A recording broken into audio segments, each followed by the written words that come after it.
RMC 8h10, votre auto. François Sorel, Jean-Luc Moreau.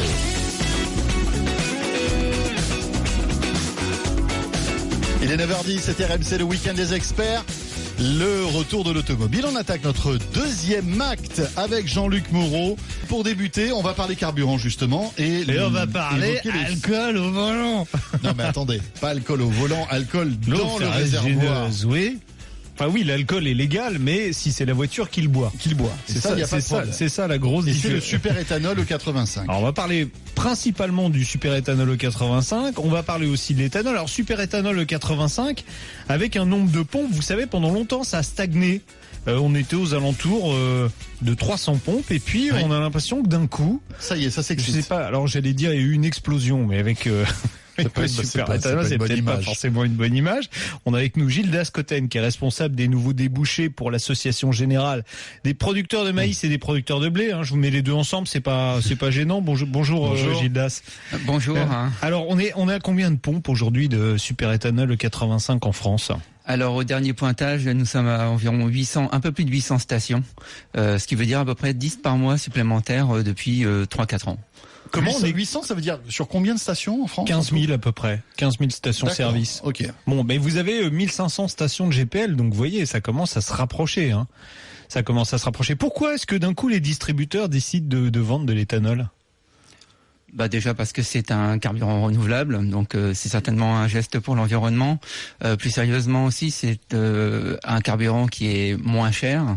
Aujourd'hui, le litre de E85 super-éthanol est en moyenne à 71 centimes du litre, ce qui veut dire que pour un consommateur qui passerait au E85 en roulant moyennement, enfin comme n'importe quel consommateur moyen, serait à peu près à 400 € d'économie par an.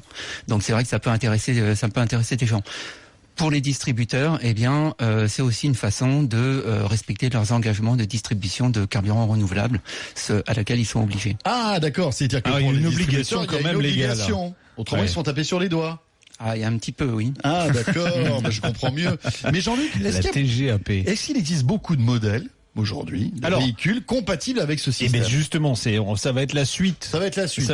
J'anticipe un peu votre sujet. Exactement. Vous me cramez. Non, je vous coupe un peu l'herbe sous le pied, mais je sais que vous aimez ça. C'est pas très gentil, monsieur François. J'avais quand même une question juste avant d'en venir aux véhicules qui peuvent boire de l'alcool. Gilles Das, c'est un carburant 100% français en plus, l'éthanol. Au moment où on est, on va dire, aller dans la campagne électorale et tout le monde prône le Made in France, quand on roule au super-éthanol 85, quel est le pourcentage de produits français dedans? Je crois que c'est quelque chose effectivement pour lequel dont on peut être fier. L'essentiel de l'éthanol français, on va dire plus de 95% facilement, de l'éthanol est d'origine française, donc à partir de betteraves, de maïs ou de céréales fourragères. Et donc c'est un fleuron tricolore. On a des entreprises leaders qui fabriquent ce bioéthanol et génèrent des emplois sur notre territoire. Nos estimations sont de l'ordre de 9000 emplois directs, indirects et induits. Alors là, je vais me faire l'avocat du diable, l'écologiste extrémiste qui dit oui, mais produire des biocarburants de première génération, ça affame la planète. C'est vrai que François avait faim ce matin. Oui, est-ce que c'est lié aux biocarburants? C'est une question toujours très compliquée. Bien sûr que nous ne pouvons pas conclure sur cet aspect-là de façon aussi caricaturale. Non, en France, on produit donc du bioéthanol à partir de céréales. C'est moins de 3% de la consommation de céréales en France qui est utilisée pour l'éthanol. Donc c'est aucun négligeable. risque là-dessus. D'accord. Et puis la betterave, on leur laisse, d'autant que la betterave à sucre, ça se mange pas en salade.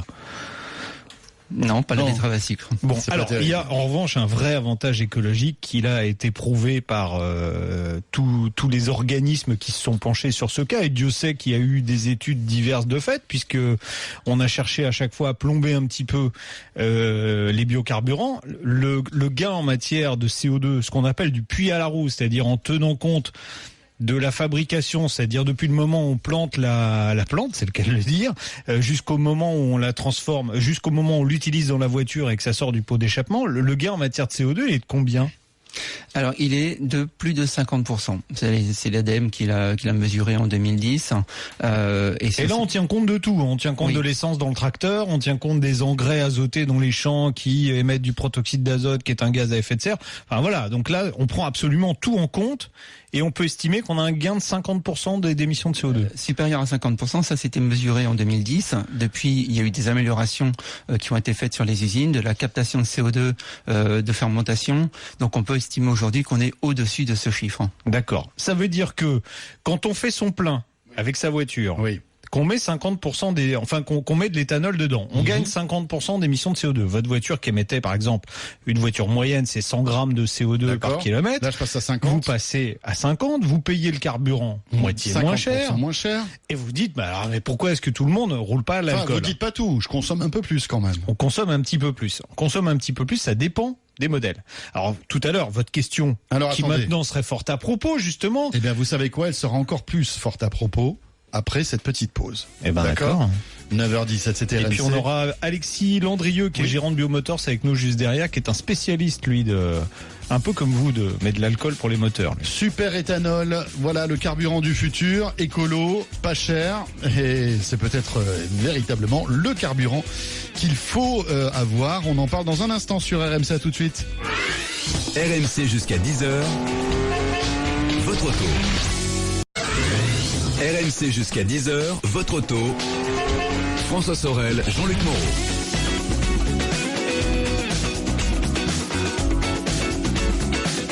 Voilà, 9h19, c'était RMC, le week-end des experts l'automobile. On évoque le super éthanol qui est à la cote en ce moment, Jean-Luc. Exactement, il se vend de plus en plus de super éthanol aux pompes et pourtant... François Sorel, qui anime cette émission avec moi, me demandait tout à l'heure, mais quel véhicule, exactement, quels véhicules peuvent rouler au super éthanol? Alors normalement, les véhicules qui peuvent rouler au super éthanol sont ce qu'on appelle des voitures flex fuel. Et à ma connaissance, aujourd'hui, il n'y a que 2 modèles sur le marché. Il y a un modèle un petit peu premium, qui est un Jeep Grand Cherokee. Donc avec un moteur V6, donc ça s'adresse quand même à une clientèle un peu particulière. Et une voiture beaucoup plus populaire qui est la Golf 1,4 litre TSI, qui elle est sans doute aujourd'hui, je le redis, la meilleure affaire dans la catégorie des voitures essence, puisque le surcoût par rapport à la version essence doit être de 400 €. Oui, donc on l'amortit hyper vite. On l'amortit presque instantanément et que cette voiture est vraiment optimisée pour rouler à l'éthanol et que sa consommation à l'éthanol, moyenne relevée par nos soins sur circuit avec un protocole précis, était de 7,5 litres. Et 7,5 litres d'éthanol au 100, franchement, c'est mieux en termes de coût kilométrique qu'un diesel équivalent sur la Golf. Donc c'est vraiment, et en plus en termes d'agrément, le moteur est beaucoup plus sympa qu'un moteur diesel équivalent. Donc franchement, il n'y a pas à hésiter. Alors, on se dit, s'il y a que 2 voitures vendues en France aujourd'hui, pourquoi il y a une consommation d'éthanol aussi grande? Bien parce que il y a des gens qui mettent de l'éthanol dans leur voiture normale. Alors, je vous ai dit, on a avec nous Alexis Landrieux. Pas dans un diesel, quand même. Non, pas dans un diesel. C'est obligatoirement dans une voiture essence. Alors, on a avec nous Alexis Landrieux, qui est gérant de Biomotors. Bonjour, Alexis. Bonjour. Bonjour François, bonjour Jean-Luc. Expliquez-nous, Biomotors, c'est quoi déjà? Alors Biomotors, c'est la conception, la distribution des systèmes de conversion permettant aux véhicules d'origine de pouvoir utiliser l'éthanol tout comme l'essence dans le réservoir d'origine, et ça sans changer l'agrément de conduite. D'accord. Alors vous avez dit la conversion, vous avez dit le mot. Ça veut dire qu'il y a des gens qui mettent de l'éthanol dans leur voiture sans rien changer. Alors voilà, après, ça reste un métier à part entière. Pour ma part et pour notre équipe, ça fait 9 ans qu'on conçoit des équipements dans nos ateliers, toujours en France, Cocorico, comme vous disiez tout à l'heure, sur Montpellier, et on conçoit, on a des ingénieurs derrière, donc il est clair que mettre de l'éthanol dans son véhicule qui n'est pas prévu à l'origine, ça pose des soucis. Voilà, alors c'est quoi le risque? C'est quoi le risque? Parce que j'imagine il y a plein de gens qui nous écoutent en disant oh là là, parce qu'ils le font. Ils le font. Alors c'est quoi le risque de mettre de l'éthanol dans une voiture qui n'est pas prévue pour? Concrètement, c'est qu'on joue à l'apprenti chimicien, entre guillemets, si je peux me permettre. Concrètement, le risque, il est simple, c'est une surchauffe mécanique, c'est un véhicule qui n'est pas prévu pour, et aujourd'hui, je défie n'importe qui d'arriver à régler un véhicule injection qu'on rencontre aujourd'hui sur le marché à l'oreille. À l'oreille, c'est absolument impossible. Il faut du matériel électronique pour régler les équipements. il faut, voilà, nous, quand le véhicule rentre en atelier, dans nos garages partenaires qui installent les véhicules, chez nous, en tout cas, Biomotors, on va passer le véhicule à la valise, relever les données constructeurs du véhicule et les réintégrer dans le système de conversion. D'accord. Donc alors déjà, là, on peut pas s'affranchir de ça en tout cas. Pour rouler, donc le risque, c'est, disons-le, on risque une casse moteur à l'extrême, c'est ça, en roulant avec de l'éthanol dans un véhicule qui est pas prévu pour. Mais il y a une solution, donc que vous proposez, c'est des boîtiers éthanol. Qui sont donc montés sur le véhicule. On peut pas le faire soi-même, hein. François, il peut pas bricoler ça chez lui. Concrètement, il y en a qui, enfin moi depuis 9 ans, on rencontre des gens qui ont essayé effectivement d'installer eux-mêmes l'équipement, et c'est malheureusement ce qui crée beaucoup de polémiques autour de ce carburant qui, pour moi en tout cas, est même une meilleure alternative à l'essence. C'est un carburant qui peut fonctionner même mieux que l'essence, et ça sur tout type de véhicule. Maintenant, effectivement, les polémiques bien souvent proviennent de personnes qui vont installer leur équipement, ça marche pas, donc forcément c'est pas leur faute, c'est forcément la faute du carburant. Bon, ça c'est voilà, c'est un peu dommage, mais c'est comme ça.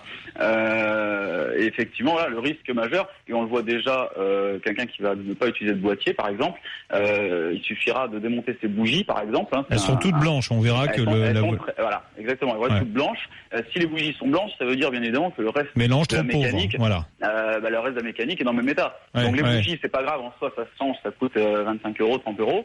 Maintenant, un haut moteur, ça coûte 2000. Voilà. Donc on risque d'avoir un effet chalumeau sur une bougie, de percer un piston. Donc ça peut, comme je disais, ça peut provoquer une casse moteur. Alors on peut monter donc un boîtier qui permet au moteur de mieux fonctionner avec de l'éthanol. Ça coûte combien un boîtier Biomotors ?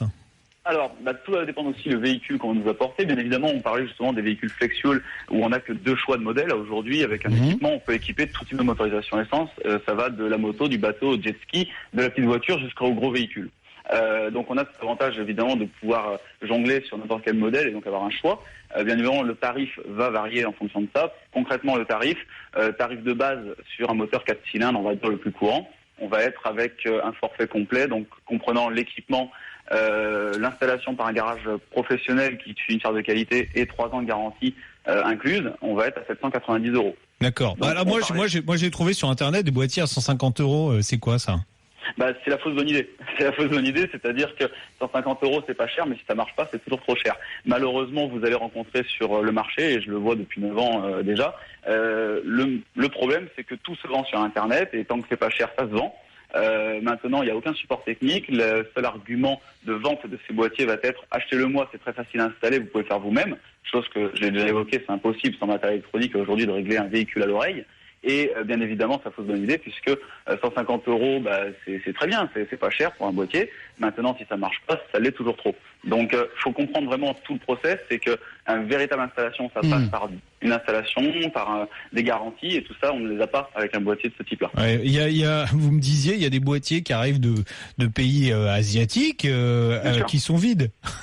Dès lors que c'est pas cher, vous n'allez pas vous embêter à le renvoyer, si vous voulez, au fabricant qui est sûrement à l'autre bout du monde. Le frais de port en Asie va être plus cher que le boîtier. Que le boîtier, c'est ça. Donc vous achetez une boîte 150 € en fait, ça fait cher la boîte finalement. Voilà. Pour conseiller d'ailleurs les auditeurs qui nous écoutent, je recommande fortement quand, par exemple, ils vont se poser la question d'acheter un boîtier, par exemple le moins cher du marché. Regardez ne serait-ce qu'un notice d'installation. La majorité vont finalement dans les petites lignes marquer ah oui, mais alors le voyant défaut de la voiture risque de s'allumer, mais bon, c'est parce que la voiture elle comprend pas. Non, en fait, c'est simplement que le boîtier ne marche pas, soyons clairs. La garantie, c'est uniquement sur le matériel et non pas sur le bon fonctionnement du véhicule. Donc, le boîtier, dès lors qu'il va s'allumer avec une LED verte, ça, c'est pas très compliqué d'en faire allumer une. Le fabricant, au bout du monde, va vous dire ah oui, moi ça marche. Oui, mais ma voiture marche pas. Oui, ce qu'on cherche quand même au final, c'est que la voiture fonctionne à l'éthanol. Exactement. Et pas d'avoir une loupiote verte sous le capot. Voilà. Alexis, vous restez avec nous. Vous restez avec nous, on va parler. On poursuit encore ce sujet, de la légalisation entre guillemets de ces boîtiers. Parce qu'aujourd'hui, si j'installe ce genre de boîtier, est-ce que je suis dans la légalité? Attendez, Jean-Luc. On en parle dans un instant après la météo et les infos. De la garantie mécanique. Le 3216. Combien ça consomme en plus avec un boîtier? Et moi, j'aimerais bien avoir un ou deux témoignages auditeurs qui roulent au super éthanol. Est-ce qu'ils en sont contents? Est-ce qu'ils voient justement les économies qu'ils font au quotidien? N'hésitez pas, si c'est le cas, 3216 ou bien auto@rmc.fr. Si vous nous joignez par mail, laissez-nous votre numéro de téléphone et on vous rappelle dans la foulée. À tout de suite. RMC jusqu'à 10h, votre auto. François Sorel, Jean-Luc Moreau.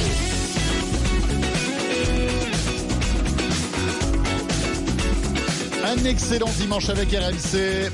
On est ensemble jusqu'à 10h comme vous le savez. Chaque dimanche matin 8h, 10h, Jean-Luc Moreau m'accompagne pour votre rendez-vous auto. Et ensuite, vous retrouverez les GG du sport de 10h à 13h.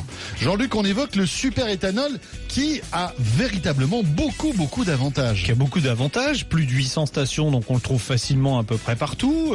71 centimes le litre. La seule chose qui peut paraître étonnante, c'est qu'il y a en fait que 2 véhicules qui sont vendus dès le départ pour rouler au super éthanol, et que malgré ça, les débits de super éthanol augmentent chaque année. Donc qui boit du super éthanol? Alors, un élément de réponse avec Michel, qui lui consomme du super éthanol. Bonjour Michel. Bonjour Michel. Oui, bonjour. Oui, bonjour Michel. Oui. Alors, racontez-nous. Eh bien, vous moi, buvez? je suis possesseur d'une Saab. Ah oui, donc vous aviez un véhicule qui était prévu dès le départ. Une Saab, BioPower. Une Saab 1,8 litre BioFlow. BioPower. BioPower. Oui. J'utilise le bioéthanol très régulièrement. Comme indiqué sur la notice, je fais 9 pleins en éthanol et 1 plein en E10 chaque fois, quoi. D'accord. Oui, Voilà. en plus vous aviez l'avantage. La consommation en éthanol, elle est de l'ordre de 10 litres 5 sur l'autoroute. D'accord. Avec une consommation en essence qui est de 9 litres 5. Ouais. Si je passe à l'essence. Donc l'éthanol, l'éthanol, il y a peu de différence. Extrêmement content. Mais vous aviez, alors, l'avantage des Saab, malheureusement, j'en parle au passé, puisque ça y est, la marque a disparu, c'est que les moteurs turbo avaient une adaptation très particulière à l'éthanol, et le fonctionnement moteur, la voiture est plus puissante à l'éthanol, et la surconsommation est plus faible qu'avec un véhicule classique non turbo compressé. Et en plus, quand vous dites sur l'autoroute, alors moi j'ai vécu quelque chose de très particulier en Allemagne, où on avait fait le comparatif entre un véhicule, à l'époque c'était des Ford, qui roulaient à l'éthanol et l'équivalent essence, et sur l'autoroute on arrivait à avoir, alors bouchez-vous les oreilles, mais c'était sur des autoroutes libres en Allemagne à 200 km/h, on arrivait à avoir une consommation plus basse en éthanol qu'à l'essence. Pourquoi?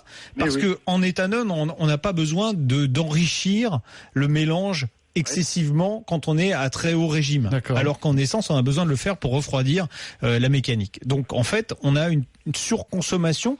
L'amélioration du rendement à l'éthanol va compenser la surconsommation, et quand on est à très haut régime et à très haute vitesse, on se retrouve avec des consommations qui sont à peu près équivalentes. Alors, j'avais une question là pour Gilda Scottet, pour Alexis Landrieux qui est avec nous de Biomotors. Avec un boîtier, Alexis, la surconsommation, on va prendre un véhicule classique, un 4 cylindres, genre Renault Mégane ou Peugeot 308, elle est de combien la surconsommation? Eh ben en fait, on va effectivement retrouver les mêmes résultats que l'auditeur vient de nous donner. On est sur les alentours des 15% de surconsommation, parce que effectivement, même si on est obligé d'enrichir le mélange comme vous le disiez, on est plus froid en température de combustion, donc pour les véhicules turbo, un meilleur refroidissement de la mécanique, et plus de couple, puisqu'on a effectivement un taux d'octane supérieur à celui du 98, et c'est bien pour ça que sur tout ce qui est véhicule boîte automatique ou nouvelle génération, comme les PureTech dont vous avez fait l'essai tout à l'heure, qu'on exploite à éthanol maintenant aussi, on a des rendements finalement qui s'améliorent à éthanol avec des surconsommations qui s'abaissent aux alentours des 15%. Ouais, en plus, je pense que Michel confirmera ce que je dis. À l'éthanol, le fonctionnement du moteur est plus doux et le moteur est encore plus silencieux. Donc déjà un moteur. En plus, ça apporte un confort. Ouais, ça apporte un confort de conduite. Souvent, d'ailleurs, c'est souvent les clients en boîte automatique qui nous relèvent encore plus l'information que pour les autres. Pourquoi? Parce que la boîte automatique passe les rapports en fonction de la réserve de couple. Étant donné que celle-ci est meilleure à l'éthanol, on a des meilleurs passages au niveau boîte automatique, donc une meilleure souplesse. Et sur boîte auto, ça se ressent encore plus. Alexis, Jean-Luc, on a reçu le mail de Thomas qui nous dit ceci: je roule à l'éthanol avec un véhicule qui n'est pas prévu pour cela, une Mazda MX-5 de 2000 qui à l'époque était conçue prioritairement pour le marché américain. J'ai fait 20 000 km en roulant 50-50 avec de l'essence et n'ai pas eu de problème pour l'instant. Comme ma voiture a 220 000 km, je considère que je ne prends pas beaucoup de risques. Qu'est-ce que vous en pensez? Est-ce qu'on peut dire à tous ceux qui nous écoutent que en faisant un plein sur deux ou en mélangeant... Non, alors pas un plein sur deux, c'est plutôt 50-50 qu'il faut faire. 50-50, la plupart des moteurs essence accepteraient ce mélange. Tout à fait. Alors en fait, en soi, ça peut fonctionner, mais finalement, l'économie aussi est largement réduite, puisqu'on est à 50-50. Et au final aussi, ça dépend énormément, comme je vous disais tout à l'heure, des voitures. On ne règle, nous, en tous les cas, pour notre part, chez Biomotors, jamais un véhicule de la même manière, même sur un même modèle, on aura des réglages différents. Donc attention, c'est pas une vérité en soi pour tous les véhicules. On prend un risque de toute façon dès lors qu'on n'a pas fait un passage à l'ordinateur, une vérification des réglages constructeurs. Sur celle-ci, là on a l'info, un port US, etc. Il y a peut-être des différences notables quand même avec une même Mazda qui aurait été européenne. Donc attention quand même à donner ce type d'informations. Ça dépend de l'entretien des véhicules, des fonctionnements des sondes lambda, qui normalement sont préconisés en changement tous les 100 000, chose qui est rarement fait.